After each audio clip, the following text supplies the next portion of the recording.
Enquanto isso, meu querido, eu quero convidar você a abrir a sua Bíblia no texto de Gálatas, capítulo 1, texto de Gálatas, capítulo 1, do verso 1 ao verso 5. Se encontrou, diga amém. Assentados como nós estamos, mas, reverente à palavra de Deus, gostaria que os irmãos me acompanhassem em silêncio a leitura desse texto. Paulo, apóstolo não da parte de homens, nem por intermédio de homem algum, mas por Jesus Cristo e por Deus Pai, que o ressuscitou dentre os mortos, e todos os irmãos meus companheiros, às igrejas da Galácia. Graça a vós outros e paz da parte do nosso Deus e Pai e do nosso Senhor Jesus Cristo, o qual se entregou a si mesmo pelos nossos pecados, para nos desarraigar deste mundo perverso, segundo a vontade do nosso Deus e Pai, a quem seja a glória pelos séculos dos séculos. Amém. Vamos orar? Deus, nós estamos diante da Tua palavra, nós pedimos que o Senhor venha ao nosso encontro nesse instante, que a Tua palavra encontre um lugar muito especial em nossos corações, que nós nesse instante sejamos alimentados pela Tua palavra, sejamos, meu Senhor amado, quebrantados pela Tua palavra. É uma honra, Deus, poder ouvir a Tua palavra. Muito obrigado. Em nome do Senhor Jesus, nós pedimos que o Teu Espírito nos conduza na compreensão desse texto, hoje e sempre. Todas as vezes que lemos as Escrituras, possamos entendê-la e compreendê-la à luz da Tua palavra e da ação do Teu Espírito Santo. Em nome de Jesus, amém. Amém. Amados, quando nós olhamos para esse texto aqui, nós precisamos relembrar algumas coisas sobre a vida cristã, sobre o céu, sobre a vida eterna. Eu disse, e eu sempre tenho dito, que é muito, muito importante, pelo menos uma vez por mês, nós sermos estritamente lembrados sobre a verdade do Evangelho. Se você for pegar as cartas de Paulo, as cartas gerais, o Evangelho, o Novo Testamento inteiro é escrito para a igreja, provavelmente menos Lucas e Atos, mas o resto tudo é escrito para a igreja especificamente. E a única mensagem que é contida nesses livros inteiros do Novo Testamento é uma só, é a mensagem do Evangelho. Então eu vejo que se faz necessário sempre gastarmos um tempo para relembrarmos a verdade do Evangelho aos nossos corações. Por quê? Porque quando nós olhamos para a nossa vida, nós nos esquecemos que é necessário que todos nós necessitamos pagar por nossos pecados. Por que precisamos pagar por nossos pecados? Porque as Escrituras nos diz, em Êxodo capítulo 34, verso 7, que Deus é justo e não inocenta o culpado. Portanto, a Bíblia também nos diz que todo pecado gera culpa, que todo pecado gera morte. E esta é o salário do pecado. Nós nos tornamos devedores para com Deus todas as vezes que nós pecamos contra Ele. Por isso se faz necessário entendermos que devemos pagar por nossos pecados. Em contrapartida, as Escrituras também nos dizem que nós não temos condição de pagar por nossos pecados. Nós não temos condição alguma, de fato, de comprar o céu com as nossas ações, com alguma moeda de troca com Deus. Se necessitamos pagar por nossos pecados, e a Bíblia é clara em dizer isso, também não temos condição alguma. A Bíblia diz, em Romanos, capítulo 3, que nós nascemos no pecado, nós nos distanciamos de Deus, não há ninguém que quer ir a Deus, pelo contrário, nós sempre vamos nos afastar de Deus, sempre vamos estar distante de Deus. A Bíblia nos diz também que se nós cometermos um só pecado, na sua vida inteira, isso é suficiente para te colocar no inferno. Vou repetir, a Bíblia diz, você já sabe disso, que se você cometer um pecado, em Tiago capítulo 2, verso 10, nos diz isso. Aquele que diz não matarás, também diz não adulterarás. Se você não mata, porém adulteras, está sujeito a toda lei, ou você quebrou toda a lei. E só para piorar a sua situação, a Bíblia fala que você pode matar alguém sem tirar a vida dele. As Escrituras nos afirmam em Mateus que se você chamar o seu irmão de idiota e disser o seguinte: para mim essa pessoa morreu, a Bíblia fala que você é sujeito a julgamento de morte como alguém que matou o outro literalmente. As Escrituras também nos alertam de uma coisa ainda mais complicada. ou, não sei se mais complicada, mas tão complicada como isso. A Bíblia nos diz que não basta ou não é necessário que você vá com uma mulher ou com um homem para a cama, por exemplo, para que você cometa adultério. Só o fato de você olhar para aquela pessoa, você já pecou e adulterou com ela. As Escrituras nos diz que nós temos pecados de omissão, quando a gente deixa de fazer o que tem que fazer, pecados de ação, quando a gente faz o que não deve, e pecados de pensamentos. Existem pecados que você nem se lembra que você os cometeu. Por isso, nossa condição de entrar no céu, de pagar pelo céu, com as nossas ações, com aquilo que nós fazemos, é impossível. São condições zero. Nós não temos condições disso. Porque se você fizer todas as bondades possíveis, tudo diante de Deus, mas cometeu um pecado, você já está fora do céu por sua própria condição. A Bíblia fala que a única forma de nós entrarmos no céu é sendo perfeito, como Deus é perfeito, olhando para esse Deus perfeito. Então não há nenhuma possibilidade disso acontecer. E para piorar, se você acha que você é muito bom, a Bíblia diz que você já nasceu pecador. Você já nasce com o pecado enraizado em você. Não há nenhuma condição sequer de entrarmos no céu por condições próprias. Não há. É por isso, e é contra essa perspectiva de acharmos que temos condição de pagar o céu, é que Paulo escreve o texto ou a carta que nós acabamos de ler. O que estava acontecendo aqui para que Paulo pudesse escrever essa carta aqui? Essa igreja, na verdade, não é uma igreja só, mas é um grupo de igrejas. Elas foram fundadas por Paulo na sua primeira viagem missionária, quando ele saiu em missão, podendo pregar o evangelho e pregando o evangelho a várias cidades. E quando Paulo passa nessas cidades, Deus vai dando a graça de Paulo plantar várias igrejas. Mas havia algum problema aí. Havia alguns judeus com conceitos errados sobre justificação. O que é justificação? É o ato de Deus, ou diante de Deus, de você ser considerado sem pecado. É você ser considerado sem culpa, justo, perfeito para você entrar no céu. Os judeus, alguns deles que se diziam convertidos ao cristianismo, diziam o seguinte: não basta acreditar em Jesus, você também tem que, com as suas obras, pagar o céu. Tem que circuncidar, que naquela época era uma marca dos judeus de adesão à comunidade do povo de Deus. E eles diziam: não basta crer em Jesus, vocês têm que ter marcas no próprio corpo. E aí Paulo escreve para combater essas questões aqui. Esses judeus pautavam-se na lei para ganharem o favor de Deus. Eles diziam que quanto mais eles faziam aqui, mais eles ganhavam de Deus. Ou seja, a salvação era feita pelas obras que eles cometiam. Não muito diferente dos conceitos que nós temos hoje em dia.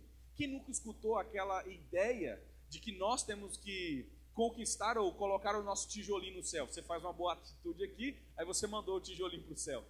Gente, nós cantamos uma canção que é estritamente bíblica, e que o próprio Jesus diz aqui, que diz o seguinte: não se turbe o vosso coração, eu vou preparar morada para vocês. Quem prepara a morada é o Cristo eterno.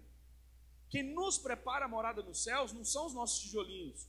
Afinal de contas, se fossem, seriam tijolinhos muito mal feitos, por sinal, né? Tijolinhos muito frágeis, que derreteriam com muita facilidade. Mas não são os nossos tijolinhos, não são as nossas atitudes, não são as nossas obras, é que nos levam ao céu. Não, isso não é moeda do céu. Paulo contrapõe essa ideia aqui. Mas além disso, além desses judeus estarem combatendo o conceito de que a salvação é mediante a fé em Jesus Cristo, e como atitude de gratidão você pratica as obras, Paulo, além de combater isso, também combate um outro problema que aqueles judeus estavam tentando colocar na cabeça dos irmãos, de que Paulo não era apóstolo. Eles diziam: quem que é esse tal de Paulo aí? Nós nunca vimos esse Paulo. Esse Paulo nem andou com Jesus. Então Paulo escreve o livro de Gálatas, aquelas igrejas, aquela região de igrejas, para defender o conceito do seu apostolado e também para falar contra essa ideia de que a gente pode comprar o céu com as nossas ações. De que se nós formos gente boazinha, gente supimpa, se a gente nunca errar, se nós nunca cortarmos o cabelo, se nós não usarmos um batom, não usarmos um brinco, se nós soubermos todos os hinos do HNC, né, do Novo Cântico, se nós decorarmos todas as perguntas do catecismo, do breve catecismo, se nós soubermos os 5 pontos do calvinismo, aí nós seremos salvos. Está errado. Esse não é o conceito. Paulo escreve para esse grupo de igrejas, e só para que você se situe aí geograficamente, na Ásia, na parte inferior, formava-se então esse grupo de igrejas, provavelmente 4 ou 5 igrejas, que é essa igreja Antioquia da Pisídia, Icônio, Listra e Derbe. Então, quando você escuta a expressão Galácia, é desse grupo de cidades que se refere. Então, não é uma mensagem escrita para uma cidade, para uma igreja, mas é um grupo de cidades, um grupo de igrejas espalhado aí na Ásia como um todo, né? Quando ele fala a todos os irmãos, meus companheiros, as igrejas, perceba o plural aqui, verso 2, as igrejas da Galácia. Então é toda essa região que você tem aí. Paulo escreve a toda essa região. Qual é o propósito então? Estava acontecendo esse problema. Qual o propósito então em Paulo escrever tudo isso? Tendo em vista que as pessoas estavam contrapondo o conceito da fé, salvação pela fé, estavam contrapondo o apostolado de Paulo. Paulo senta para escrever para esse grupo de igrejas, e ele de fato fez para combater a perversão do evangelho, ou seja, pessoas que estavam querendo agregar algumas outras coisas ao evangelho. Só para você ter noção, vai para a sua Bíblia no capítulo 3. Olha o que nós temos aí. Olha como Paulo se refere aos Gálatas. Capítulo 3, versículo 1 em diante, até o versículo 5, para que você compreenda comigo. Olha lá, ele fala assim, ó Gálatas insensatos, a palavra usada para insensatos aqui é loucura. Ele fala assim, vocês estão ficando doidos? Quem vos fascinou a vós outros, antes cujos olhos foi Jesus Cristo exposto como crucificado? A palavra fascinar aqui é enfeitiçar. Ele está dizendo, vocês estão ficando doidos? Quem é que enfeitiçou vocês? Diante de quem? Vocês que viram Jesus Cristo diante dos vossos olhos. E aí o verso 2, olha só. Quero apenas saber isso de vós. Recebeste o Espírito pelas obras da lei ou pela pregação da fé? Sois assim insensatos, que tendo começado no Espírito, estejais agora vos aperfeiçoando na carne? Terá sido em vão que tantas coisas sofrestes, se na verdade foram em vão? Aquele, pois, que vos concede o Espírito e que opera milagres entre vós, porventura o faz pelas obras da lei ou pela pregação da fé? Olha como Paulo vai falando aqui. Ele está dizendo, quem vos enfeitiçou a passar desse evangelho para outro? Vocês estão achando que é pelo que vocês fazem que vocês são verdadeiramente salvos em Cristo? É porque vocês vão à igreja? É porque vocês circuncidam? É porque vocês dizimam que vocês são bonzinhos? É porque vocês entregam cesta básica? Vocês acham que é isso que dão a vocês a vida eterna? Vocês estão errados. Vocês estão ficando doidos. Porque o evangelho que foi dado a vocês é o evangelho da verdade e o único evangelho. Porque o evangelho diz que é em Cristo e somente em Cristo. E Paulo então quer resgatar esses irmãos aqui, que ele havia formado ao conceito verdadeiro do evangelho. Ele quer mostrar para aqueles irmãos como eles deveriam viver por meio de Cristo.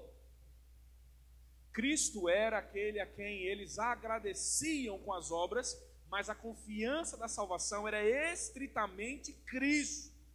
E aí, portanto, o propósito de Paulo é colocar os irmãos em alerta por causa daqueles falsos ensinos. Paulo vai escrever essa carta inteira para dizer, cuidado, voltem para o verdadeiro evangelho. Cuidado com esse senso de culpa que vocês estão carregando, quando na realidade Cristo já levou toda essa culpa. Cuidado com tudo isso. Por isso, Paulo começa o seu livro, o livro de Gálatas, falando sobre a expiação para a liberdade. Ele começa aqui nos versos 1 ao verso 5, falando sobre a expiação para a liberdade. Expiação para a liberdade. O que é expiação? Eu preciso que você entenda isso daqui. A ideia da expiação é pagar no lugar de alguém. pagar no lugar de alguém. Substituição, propiciação, isso tudo está ligado aqui. Quando você vai para 1 João capítulo 2, versículo 1 e versículo 2, diz assim, olha, filhinhos, estas coisas vos escrevo para que vocês não pequem. Caso vocês pequem, saibam que nós temos um advogado junto ao Pai, Jesus Cristo o justo. Verso 2 diz assim, ele é a propiciação pelos nossos pecados. Propiciação, expiação, traz-nos a ideia de substituição. Fomos substituídos. Deus em Cristo Jesus nos substitui. E essa substituição nos traz liberdade. Lembre-se o que Efésios capítulo 2 diz. Efésios capítulo 2 diz que Ele que nos deu vida, nos libertando, nós estando escravos, mortos nos nossos delitos e pecados. E expiação, então, é o fato de Jesus nos substituir e pagar em nosso lugar. Pagar a dívida que era nossa. Essa é a ideia. A expiação é a substituição. Lembre-se disso. É disso que eu estou dizendo. Cristo nos substituiu. E ao nos substituir, isso nos traz liberdade. É isso que você precisa entender. Você não entra no céu porque você é bom. Você não entra no céu porque você vem à igreja, porque você lê a Bíblia, porque você ora, porque você jejua, por nada disso. Porque você paga as suas contas em dias, nada disso te coloca no céu. Você entra no céu somente porque você foi substituído por Cristo. Porque os seus pecados foram todos eles substituídos em Cristo Jesus. Por isso, esta expiação de fato nos traz a liberdade. Porque em primeiro lugar, como eu já estou dizendo, ela paga por nossos pecados. Quando Cristo ele vem e substitui-nos, ele paga por nossos pecados. Olha o verso 4 aí. Antes disso, você vai percebendo que Paulo louva a Deus, defende o seu apostolado. Ele fala, Paulo, apóstolo não da parte de homens, dizendo àqueles homens que ele era apóstolo na parte de Deus. E ele fala agora, no versículo 3, ele diz, graça a vós outros e paz da parte de Deus, nosso Pai, e do nosso Senhor Jesus Cristo. Ele vem trazendo o conceito de que agora foi nos dado a graça, e com a graça temos a paz com Deus, fomos ligados. E ele vai falar sobre esse Jesus Cristo, que expiou os nossos pecados. Então ele começa dizendo, o qual a si mesmo se entregou pelos nossos pecados. O qual a si mesmo se entregou pelos nossos pecados. Esta frase aqui é fantástica. Essa é a ideia da substituição. A ideia de que o Cristo eterno assumiu o nosso lugar perfeitamente e trocou de lugar conosco. E agora nesse Jesus Cristo somos feitos filhos de Deus. Porque agora Ele paga perfeitamente por todos os nossos pecados. É Ele, somente Ele. Foi Ele quem se entregou. E aqui nós temos algumas consequências, como por exemplo, 1 Timóteo capítulo 2, que vai nos dizer que somente Jesus pode ser o nosso intercessor, o nosso mediador entre eu e Deus, porque Ele pagou por nossos pecados. Ele se entregou voluntariamente por nossos pecados e pagou perfeitamente e cabalmente, ou seja, de uma vez por todas. Por isso é que nós temos liberdade, porque em Cristo Jesus os nossos pecados são quitados, a nossa dívida é quitada. Eu não devo mais nada para Deus.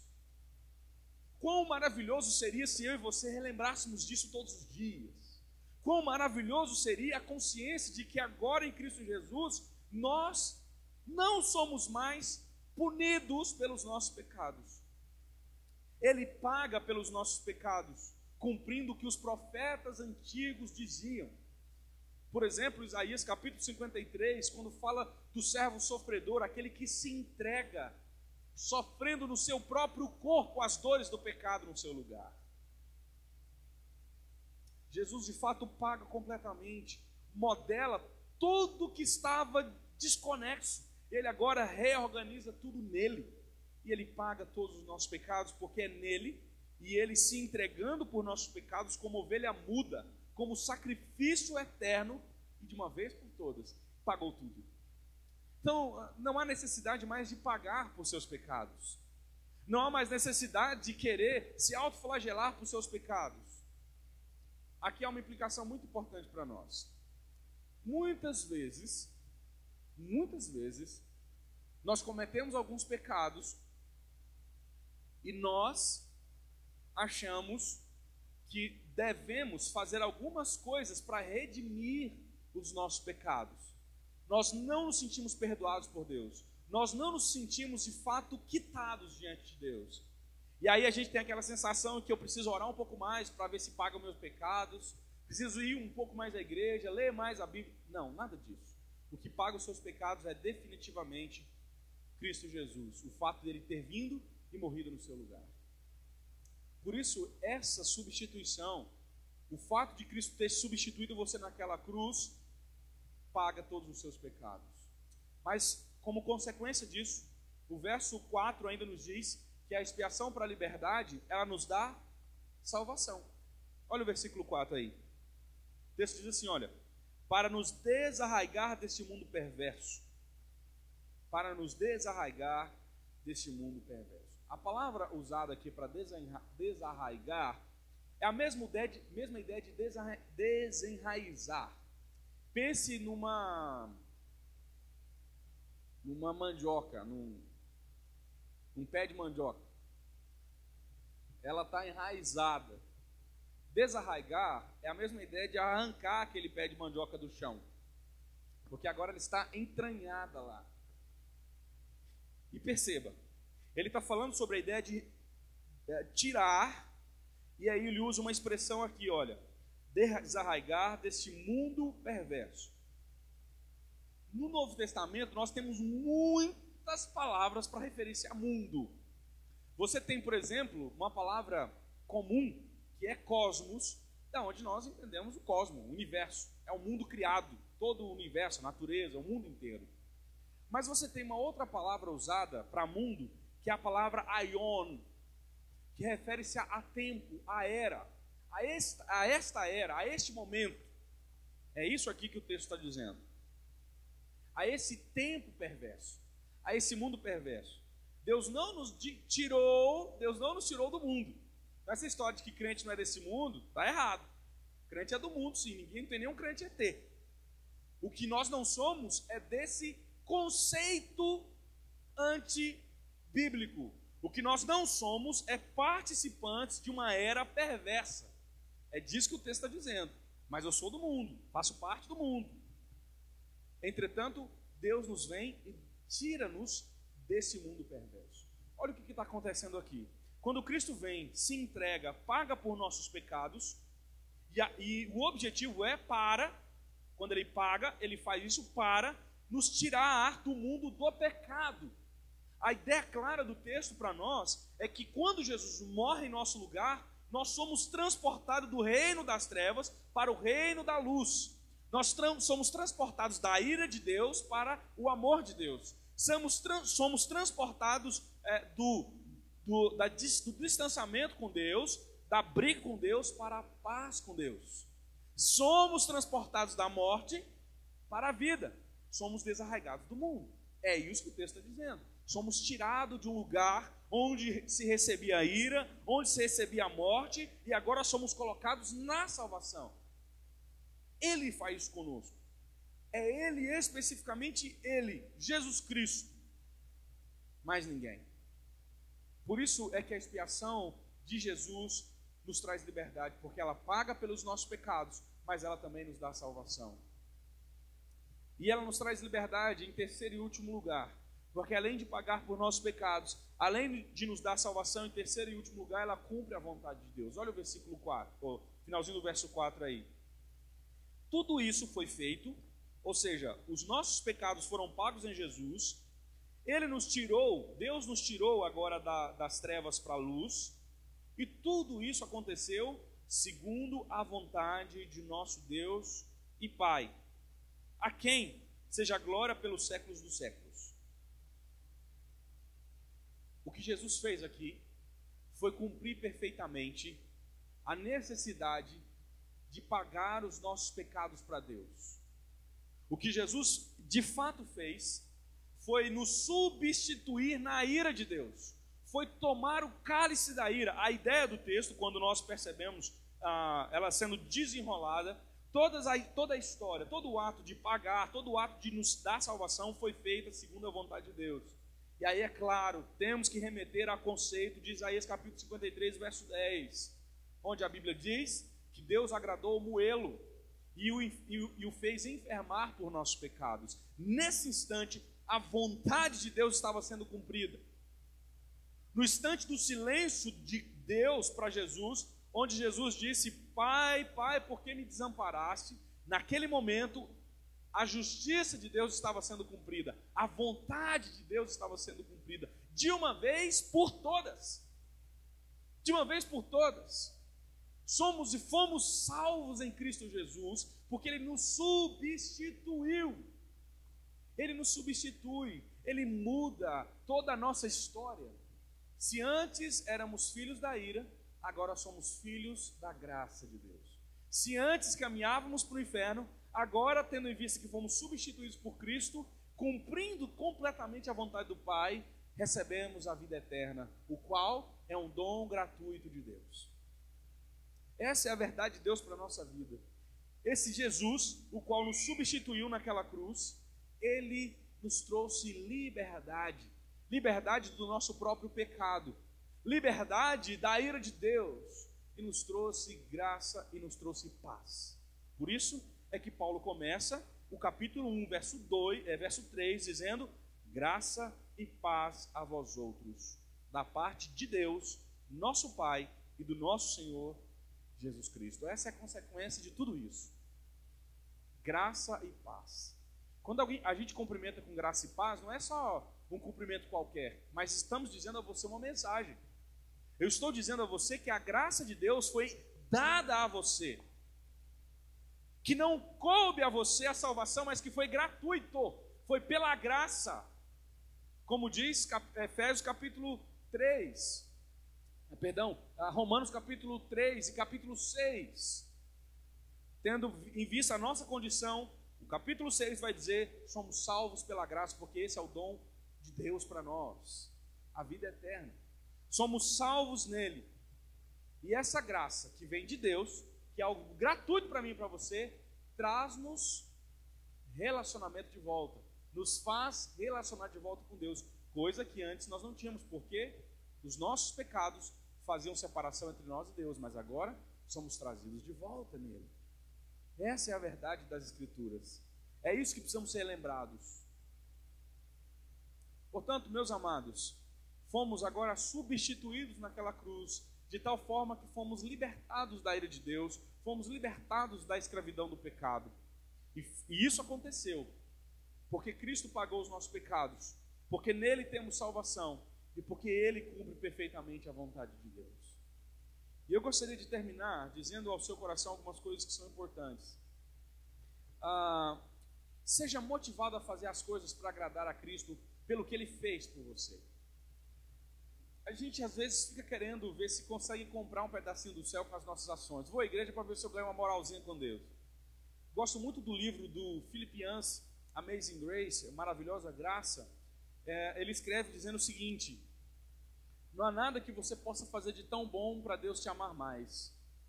Não há nada que você possa fazer de tão ruim para Deus te amar menos. Deus o ama por causa dele mesmo. Deus resolveu amá-lo. E a demonstração clara do amor de Deus foi em Cristo Jesus. O que temos que fazer é responder a essa graça. A dizer ao nosso Deus: muito obrigado, Pai, porque em Cristo Jesus o Senhor me libertou. E em Jesus foi cumprido todo o ritual, tudo aquilo que eu deveria cumprir para perdoar os meus pecados. Por isso também eu quero chamar você: perdoe as pessoas que te ofendem. Cristo fez isso por você, hein? Deus fez isso em Cristo. Precisamos pensar muito. Lembre-se do que Deus nos diz e o que o próprio Jesus nos diz. Se você não consegue perdoar sequer seu irmão, como é que você pode exigir de Deus o perdão dele? Lembra da parábola que Jesus conta sobre os devedores? Um que devia menos, um que devia muito e foi perdoado, e depois ele não perdoa quem deve menos. É mais ou menos isso. Deus te perdoou uma dívida impagável por você mesmo. E aí às vezes nós não conseguimos perdoar algo muito menor. Não faça as coisas como troca com Deus. Sempre faça como culto de gratidão. Trabalhe para a glória de Deus. Viva para a glória de Deus. Leia a Bíblia para a glória de Deus. Venha aos cultos para a glória de Deus. Seja dizimista, contribuinte para a glória de Deus. Ore, jejue, se porte com decência com suas roupas para a glória de Deus, para agradecê-lo. Não é para ficar comprando tijolinho, porque o tijolinho não funciona.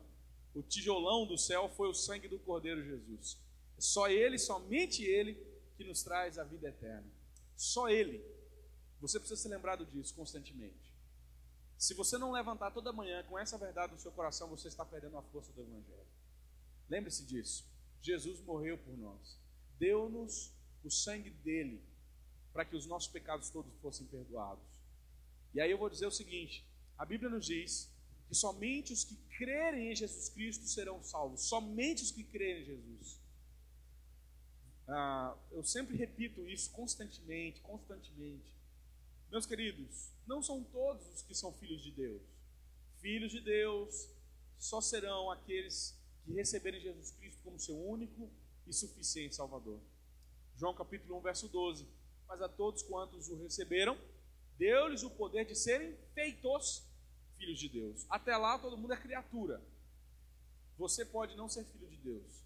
Se você não recebeu Jesus Cristo como seu único e suficiente Salvador ainda, se você ainda não tomou a decisão de pegar Cristo como seu Salvador, como seu expiador, ou seja, aquele que pagou por seus pecados, saiba que a ira de Deus cairá sobre você. Portanto, é necessário que você o receba como único e suficiente Salvador da sua vida. Não apenas acredite que você fez isso, tenha plena convicção que você fez isso, que você colocou em Cristo toda a dependência de salvação.